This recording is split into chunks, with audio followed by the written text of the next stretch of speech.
Ang Philippine Coast Guard tumulong na sa pamamahagi ng tubig at relief goods dyan naman sa Surigao. RH29, Boy Gonzales, Boy. Sister Ella Lacaya, din nagbigay ng tulong ang Philippine Coast Guard sa city government ng Surigao sa transportasyon at distribution ng mga bottled water sa iba't evacuation center na tinutuluyan ng mga pamilyang apektado ng kalamidad sa magitan ng Coast Guard District Northeastern Mindanao at Coast Guard Station Surigao del Norte.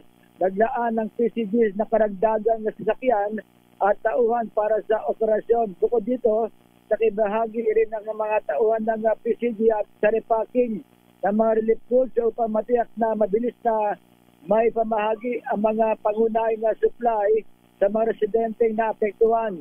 Tiniyak ng PCG ang patuloy itong pakikisa sa pamahalang lungsod ng Surigao at sa mga pamilyang Suriganon sa gitna ng krisis na dulot ng kalamidad. Ito si Boy Gonzales para sa Lizares, una sa Pilipinas, una sa Pilipino. Thank you, RH29, Boy Gonzales.